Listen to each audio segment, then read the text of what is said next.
Marriage Today presents Striking Your Sexual Match. Striking your sexual match, and I want to talk about this. This is kind of a play on words here of striking your sexual match. I want to talk about igniting the sexual passion and deepening the intimacy of your relationship. Let me say this. Good sex is always intentional.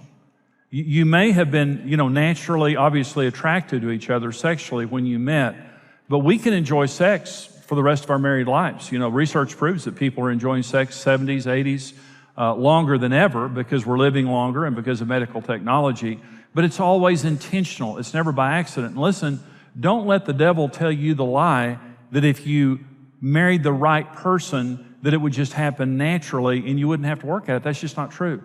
You always have to put energy into the relationship regardless. But the other thing about striking your sexual match is it's how to take the natural differences that are between us and to make them dynamic rather than dangerous. God made us different by His design. We're very, very different. And when you understand those differences, it's dynamic. But when you don't, it's a very dangerous thing.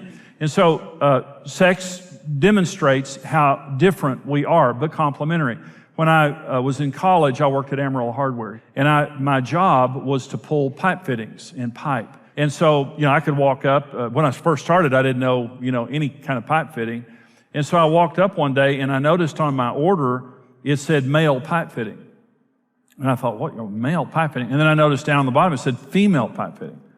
And I went to this guy that I worked with, and I said, what's a male and a female pipe fitting? And he was kind of an old, gruff guy, and he said, come here, kid.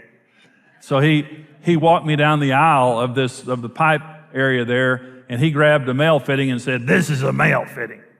And then he grabbed another fitting, and he said, this is a female fitting. And he put them together, and I thought, oh my gosh, hardware people are perverts.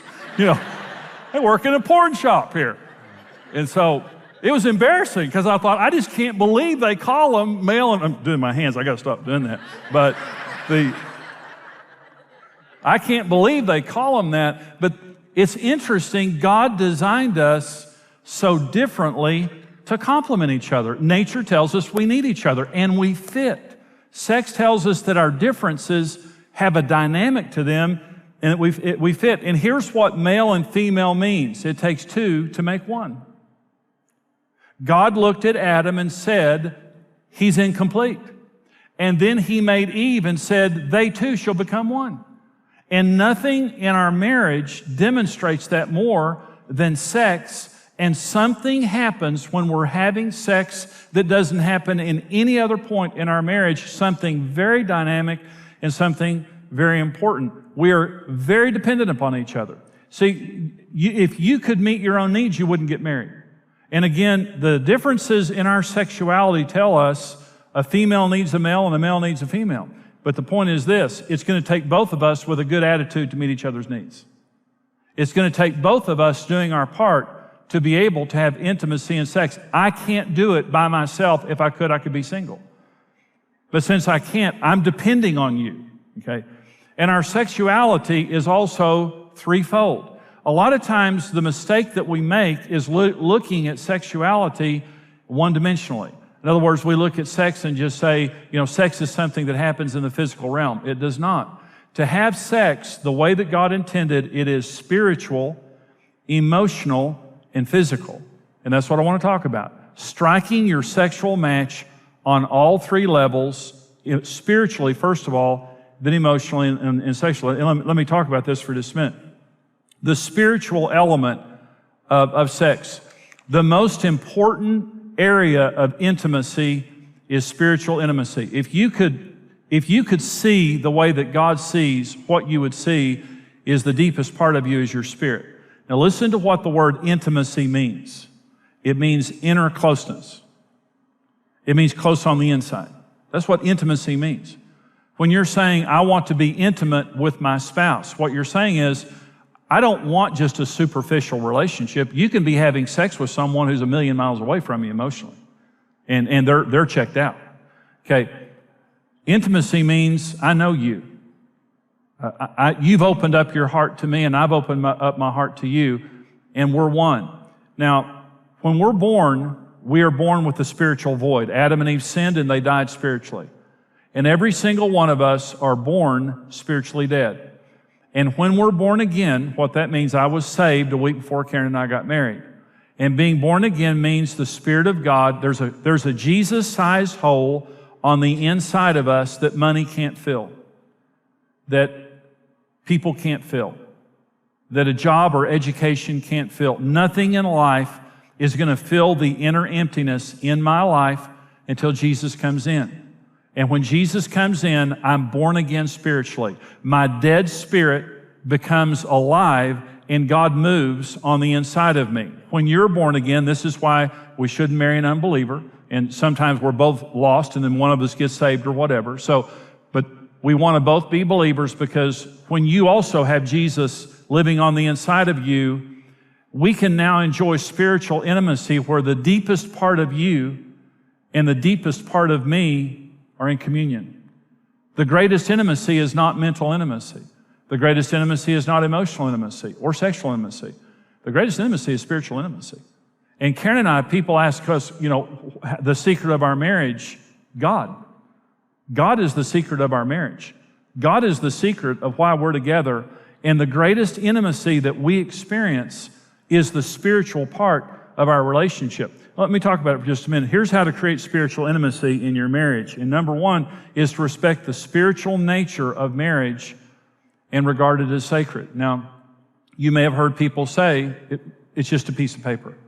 Marriage is just a piece of paper.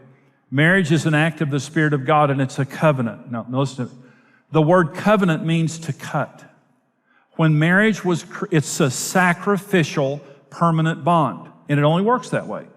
When marriage was created, Adam was cut and he bled. Okay. And so blood, Jesus said, this is the new covenant in my blood. Marriage only works as a covenant bond where, here's what I'm saying, I will sacrificially love you till the day that I die.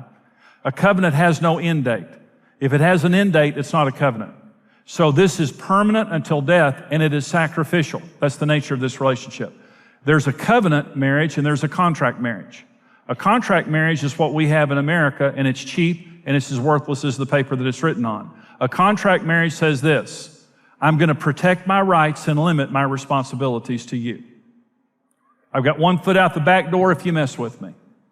I'm going to protect my rights and I'm going to limit my responsibilities. A covenant says, I sacrifice my rights and I assume responsibility.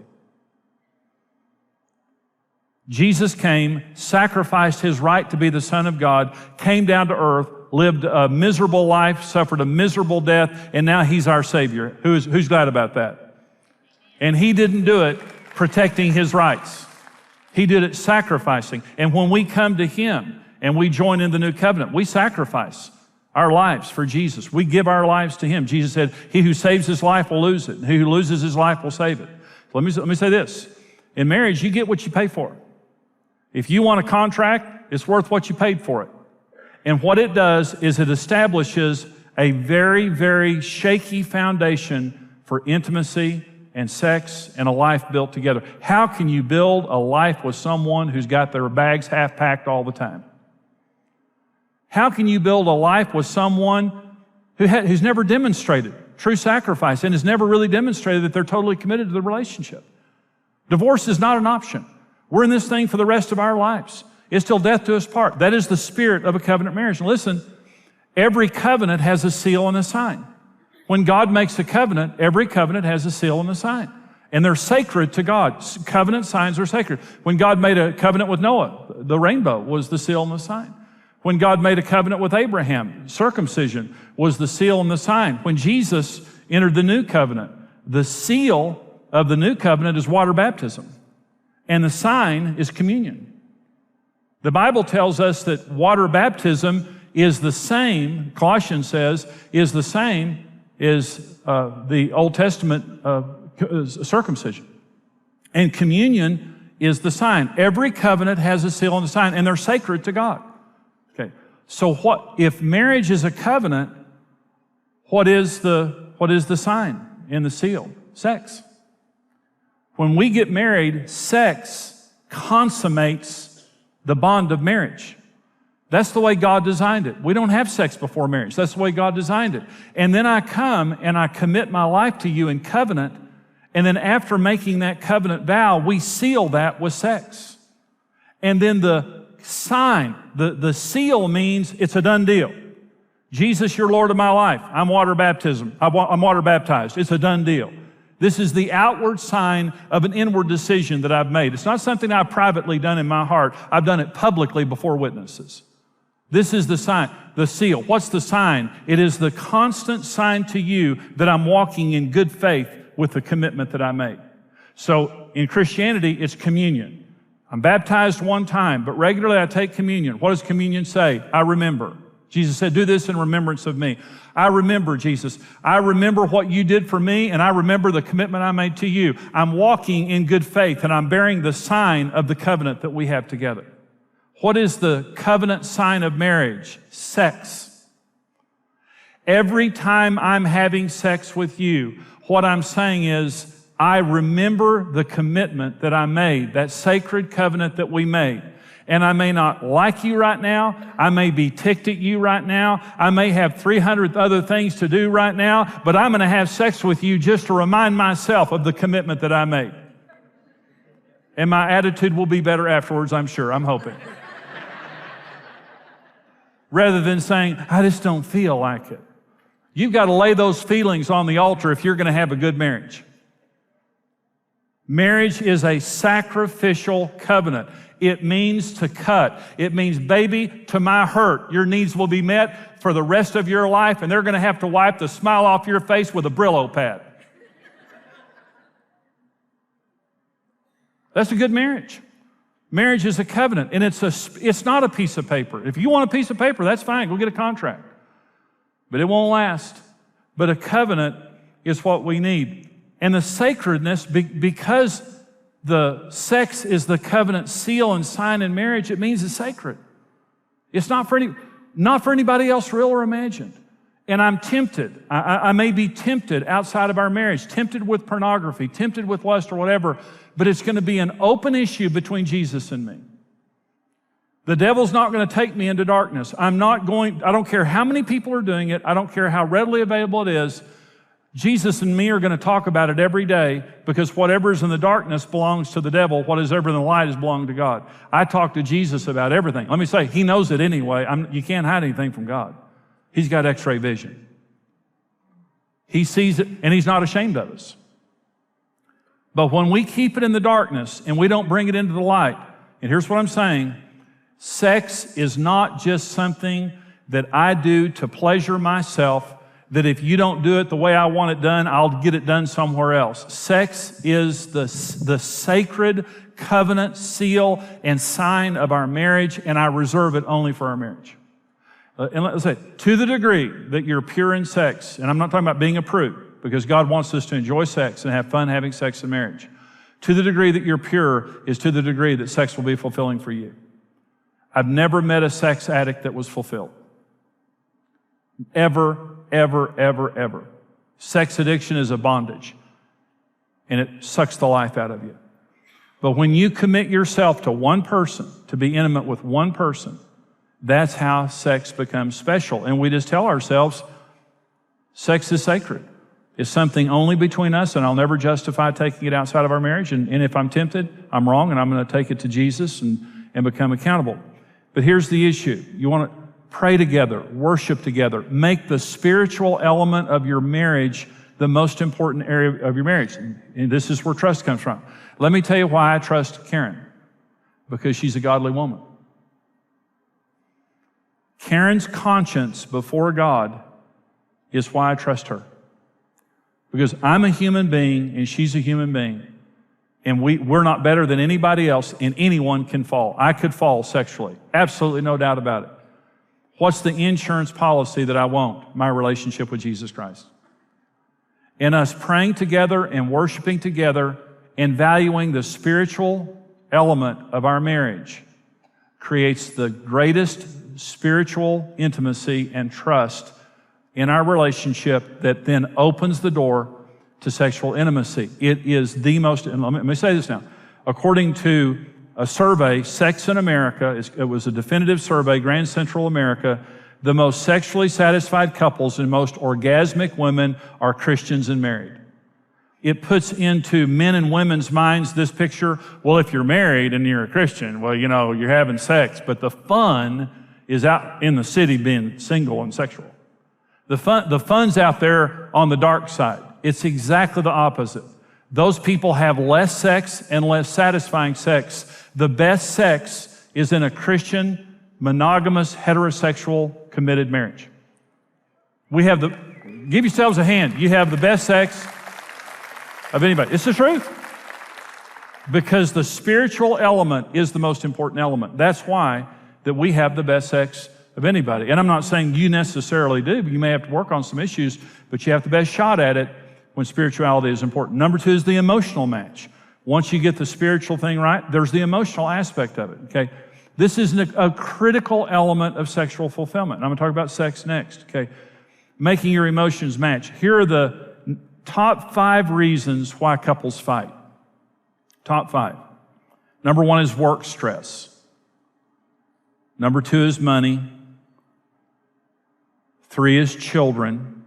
4 is sex. And 5 is housework. Work stress, money, children, sex, and housework. Okay? And let me tell you why we fight. Because you don't care how I feel. You don't care how I feel about you working all the time. You don't care how I feel about you leaving the house dirty and not helping me when you get home. You don't care how I feel about the kids and the kids being neglected or the kids not being disciplined. You don't care how I feel. And when our spouse is saying something to us, typically it's something that we don't understand because we're not in their world, and a lot of times we don't understand their perspective. But here's what your spouse needs most from you when they're emoting: validation. Validation. I may not understand what you're saying, but it's important to me because you're important to me. Rather than rolling your eyes, rather than just walking away in disagreement and not validating them. There was a man talking to me last week, and he was telling me about an interaction that he had with his wife, and they have absolutely no intimacy whatsoever. And he was telling me something she said to him, and I said, well, what did you say? He said, I just laughed. And I said, in other words, you didn't validate anything she had to say. And he said, huh? He thought laughing at her, she said something, he just went, huh. And she walked away hurt. And he thought that was intelligent on his part. And I said, what she needed from you was validation. She needed you to say to her, honey, it's important. I don't understand everything you're saying, but it's important because you're saying it. My emotions, listen, my emotions may not be right, but they're real. And I would say, this is an inexact, scientific survey based on me. I would say half the time I'm talking to Karen, my emotions are real but not right. Half the time. So when I'm talking to her about something, my emotions aren't right. I can think of dozens of examples of times I've been talking to Karen about something, but they were real. And so when I'm talking to Karen and I'm talking to her about how I feel, I'm not attacking, I'm just telling her how I feel. Here's what I need from her is, Jimmy, that's important. I validate how you feel. I may not agree with it, but I validate. And when you validate the way that I feel, listen, and I don't have to pay a price for being honest. Research proves that couples who never disagree have bad marriages. I'm not talking about fighting all the time. I'm talking about giving your spouse the right to disagree without paying a price. I'm hurt. I'm frustrated. You're not helping around the house. I feel like I'm taking care of the kids all the time by myself, and you don't care. I feel like you work all the time. I feel like your friends are more important than me. I feel. And emotional intimacy comes from the place of saying to your spouse, are you doing okay? Now listen, you're not a good husband until your wife tells you you are. You can go buy yourself one of those World's Best Husbands t-shirts. It's better for your wife to buy it. Because if you buy it for yourself, you're just trying to let her know. But if she buys it for you, she's trying to let the world know. You're not a good wife until your husband tells you are. And here's what makes a great marriage, is sitting down with each other and saying, am I doing a good job? Are your needs being met? Am I hurting you? Is there anything I'm doing that's frustrating you? And sitting down sincerely and without any defensiveness and saying, except for serving Jesus, my most important mission in life is to fulfill you. I know you depend upon me for that. You can't fulfill yourself or we wouldn't have gotten married. And I don't want to strand you in a loveless relationship as I go do something else and take you for granted. Am I doing a good job? How can I improve? And when you have two people that conscientious and are willing to open up and not be defensive and now listen to what your spouse is saying. Karen and I today can open up with each other and talk with each other without fear. But I remember when I didn't want the answer to that question, I would have never sat down with Karen and asked her because she would have answered it. And I would have had to have changed.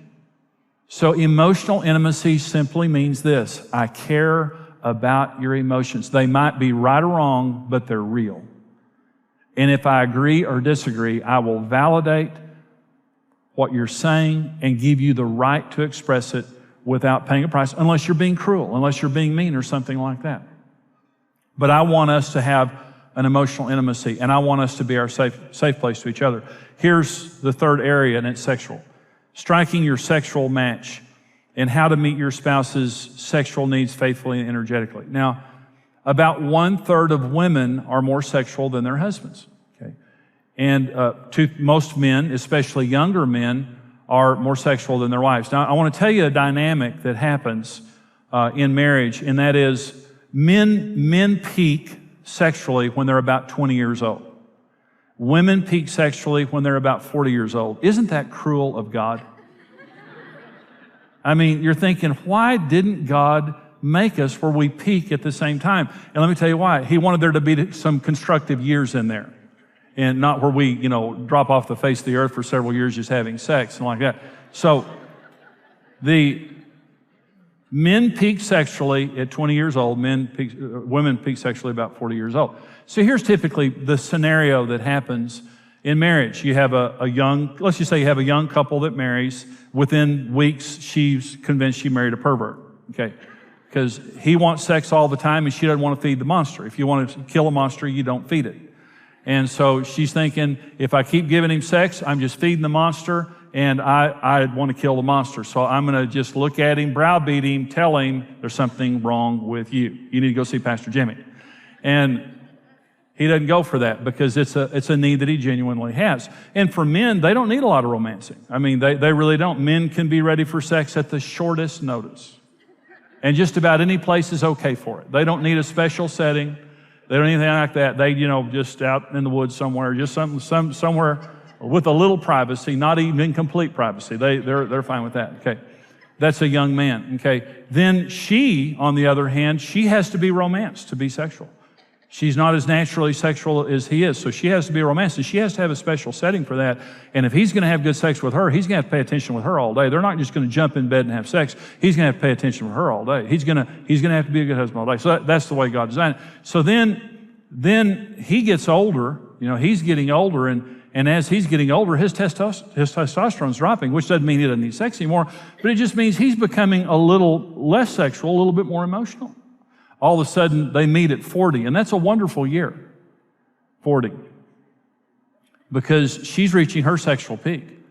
She's not as self-conscious about sex. She's more in tune with her body. She's less afraid typically of getting pregnant. And so all of a sudden now, this is a pretty good time in life right here, is 40, and now he starts getting older, and as he's getting older, his testosterone's dropping, and now all of a sudden, he can't perform as quickly as he used to. And he needs a little bit of romancing. And he's saying, I don't want my wife just get in bed and have sex with me. I want her to talk with me before. And she says, honey, I want sex. And he says, I have a headache. I have a headache. What? It's like a role reversal. It's really kind of like a payback. Remember that headache you had for 3 years? Now I've got it. And so let me talk about matching libidos for just a minute. You'll very rarely have matching libidos unless you buy some kind of a drug that I don't know of. Matching libidos. And what this is what, again, the devil wants you to think that there's a person out there for you that they're always going to feel just like you feel and want just what you want. And every time you look at each other, it just happens, you know. You jump in bed, it happens. But you're married to this dud, and you say you want sex, and that's the last thing on her mind, and you're thinking, I wish I had a sexual wife. Then maybe I wish I had a sexual life. Okay, listen, matching libidos. It doesn't happen very often. But let me say, there are those times in marriage where you have matching libidos and you have sex. It's fantastic. You both want the same thing at the same time. You have fantastic sex. Have it. First of all, wherever you are, have it. Okay. When you get finished, okay, go to the trophy shop. Buy a plaque. And on the plaque, have it engraved and said, at this moment in time and at this place, we had matching libidos and had great sex. Go home and hang it wherever you had sex. And maybe in your lifetime, you'll accumulate several. And when you walk by it, touch it, cry, remember, and get over it. Because it doesn't happen that often. Great sex in marriage happens by us committing to meeting each other's sexual needs. I'm committed. And you walk up and pinch me on the rear and say, I'd like to have sex, and say, well, it's actually the last thing on my mind, but okay. And here's what happens.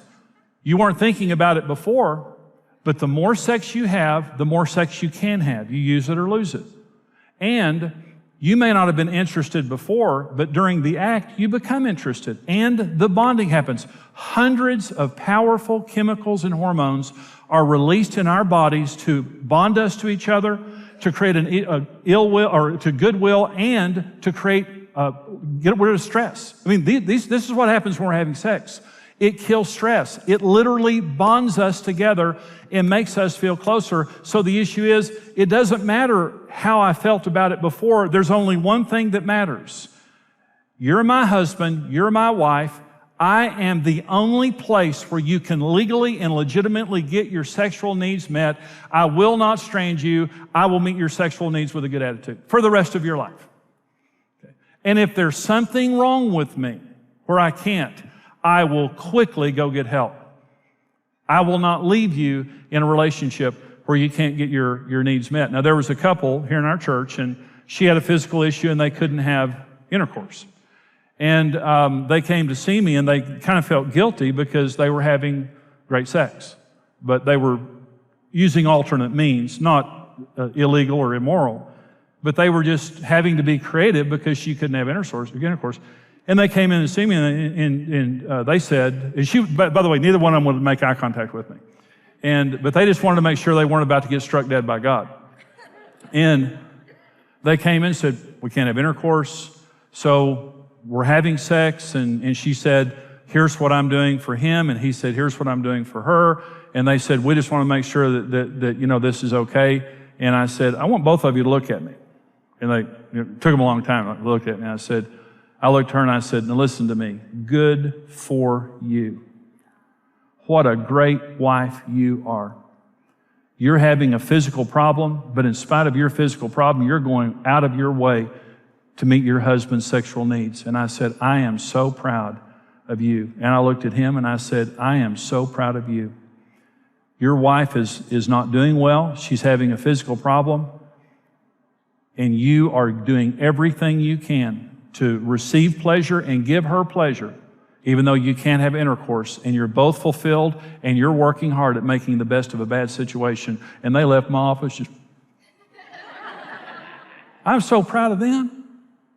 You may be having a physical issue. Don't strand your spouse in that. You can tell your spouse, I'm having a physical issue, can't get erections, I'm dry, it's painful, whatever I'm going through. Okay, fine. There's always a way around it if you have a good attitude. There's always a way to fulfill each other in a time of pregnancy, in a time of illness, in a time of difficulty. But you can't leave each other unfulfilled. 1 Corinthians 7, again, is a scripture that says, when I get married, my body is the property of my spouse. Literally, read it for yourself. You don't have authority over your body. Your spouse does for the sake of sexual use, not sexual abuse, but sexual use, and it just means we're one. And you are my only legitimate legal way of getting my sexual needs met. And libidos go out the window. I mean, it's important that we have libido, and if we have a problem, we need to go get help. But the issue is, a lot of times, we don't have the same needs at the same time. Doesn't mean we can't have a great marriage, though. Let me talk for just a minute about understanding your spouse's sexual differences. Now, friends of ours, Dr. Gary and Barb Rossberg, wrote a book called The 5 Sex Needs of Men and Women. And this is how different we are. And I'm going to read through these. I hope you'll listen to these because I'm going to tell you about your spouse. They interviewed, I think it was around 1,000 Christian couples in depth, asking them, what are your most important sexual needs in the marriage? And the men and women both answered, okay? And so here are the top 5 answers of the men and the top 5 answers of the women. Number 1 answer of men of what is your most important sexual need is mutual satisfaction. 67% of the men, number 1 said, I want my wife to be satisfied. And this is what women need to understand is your husband wants you to be a participant in the sex and to be satisfied in it because it has to do with his self-esteem. In other words, he wants to be a good lover. He wants you to be attracted to him, and he wants you to be involved. So he's going to want you to be satisfied. Number 1 need of a woman sexually is affirmation. Before sex, she wants to be appreciated, and she wants you to know that you think she's beautiful. And during sex, she wants you to affirm her and also let her know that she's a great lover and that she's beautiful. Affirmation, that's number 1. Number 2 is, by the way, it's the same. It's connection. Men say, out of the bedroom, I want her to be affectionate, I want her to praise me, and I want her to be sensitive to me. And in the bedroom, I want her to connect to me. In other words, I want to feel as though she's paying attention, that she's focused on me. Women say basically the same thing. Outside of the bedroom, women say, I want him to care about my feelings, I want him to be sensitive, and I want a total connection. I don't want to just have sex with my husband. I want a total connection of mind, body, and spirit. I want him to open up to me, and I don't want him to just use me to get his sex needs taken care of. Now, this is interesting in research. Now, listen to what I'm about to say. They find that over the average meal, the average couple tries to connect over 100 times. And you say, what? We're constantly using verbal and nonverbal cues to see if our spouse is interested in us. And we walk by and touch them, or we look at them and smile, or we look at them and just look at them, or we say something to see if they're interested. But what I'm trying to do is to connect. And here's what they find in research. To the degree that you will not let your spouse connect, your chances of divorce dramatically rise. And here's what it means. You look at each other, you affirm each other. When your spouse is saying something, you affirm it, you respond, and you let your spouse know, this is about us. This is about us. I'm interested and I care. I'm connecting, rather than being distracted or disinterested. Connection is very important to both of us. Number 3, sex need of a man is responsiveness of his wife. He wants you to say yes to sex. Doesn't mean you can never say no, but yes, and to be interested in it. And unresponsiveness means rejection. It just really does. It's a big need for a man. Same thing for a woman too, but responsive. Number 3, need of a woman sexually is non-sexual touch. And this is hard for men to understand. But what she's saying is, I want him to be affectionate with me outside of the bed. And in the bed, I just don't want him to grope me sexually. I want him to be soft and tender in the way that he touches me. And the more soft and non-sexual men are, the more sexual women become. Okay. Number 4, important need of a man sexually is the initiation of his wife. He wants you to initiate sex. Now, I want to say it again. If you're not initiating intimacy with your spouse, there's something wrong with you. Your spouse needs you to initiate verbal affection, physical affection, sexual affection. Very, very important. And if you're not doing that, they're going to feel rejected. But when when a woman initiates sex with her husband, it means everything to him. I mean, it says everything to him that he wants to hear in the relationship. And again, I know that there are women who are more sexual than their husbands, and a man needs to initiate sex with his wife too if he's less sexual than she is. Number 4, sexual need of a woman is spiritual intimacy. When women were asked, What are your sexual needs? Women said, I want him to pray with me. And I want him to be the spiritual leader of our home. Okay, and a lot of times men would say, I don't know what that has to do with sex. Most of what is important to a woman in sex doesn't happen in bed, it happens before you get in bed. And she's saying, I want you to connect with me spiritually. Number 5 need of a man is affirmation. He wants to be appreciated for all that he does. Praise. It goes to his need for respect and honor. I want you to praise me for being a good worker. I want you to praise me for what I do around the house. I want you to affirm me and make me feel like that you're not taking me for granted. Number 5 need of a woman is romance. She wants to be romanced. Now, I did my uncle's funeral years ago, and he and my aunt were married for 40 years. He wrote my aunt a new poem every day for 40 years and left it on the dining room table before he went to work. And I'm seeing the faces of women going, ooh. You can't fake that now. Every day when I was doing his eulogy, my aunt said, he wrote me a new poem every day for 40 years. And they had a fantastic marriage. Romance is meeting an unspoken need or desire. You're not in trouble. You're not being barked at. You're doing it because of one reason. You value that person and they're on your heart. This is what romance says. I'm thinking about you when I don't have to. When I'm at work, I'm thinking about you. And there's nothing more important to me than pursuing you. When a woman feels romanced outside of bed, she's sexual in bed. When a woman doesn't feel romance, it's like a man. When a woman initiates sex with her husband and she's verbally and physically affectionate with him, it's game, set, and match. That guy's ready to go see Jesus. I mean, he's in heaven. Okay. But when a man is romantic with his wife and he loves her and pursues her and comes out of his world to meet her needs without being told to, she's in heaven. Every woman wants to know they're valued. Every woman, I heard, I think it was John Eldridge that said this, and it's really true. Every man wants to know one thing: I have what it takes. And every woman wants to know one thing: you're worth fighting for. And when a woman tells her husband, you've got what it takes, and a man tells his wife, you're worth fighting for, that's called heaven. We're different by God's design. And as I've said these things to you, I hope what you listen here and hear is these are legitimate.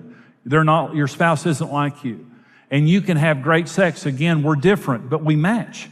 Our differences match. When I come into your world and you come into my world, we're going to have the greatest sex ever because we're both respecting each other and both willing to sacrificially come into each other's world. Sex is a very important part of our marriage relationship, and it is a precious gift from God, but from the very beginning, the devil has tried to pollute it. But regardless of mistakes that we've made or things that we've done, we can come back to that place of being blessed by God sexually. Marriage Today is devoted to helping couples thrive in strong, fulfilling marriages and families. Led by Jimmy and Karen Evans, Marriage Today touches millions of lives through online outreach, extensive resources, television broadcasts, and its Rock Solid Partners program, a monthly partnership offering topical help and insight from Jimmy and Karen. Get to know what we're about. Find out more at marriagetoday.com.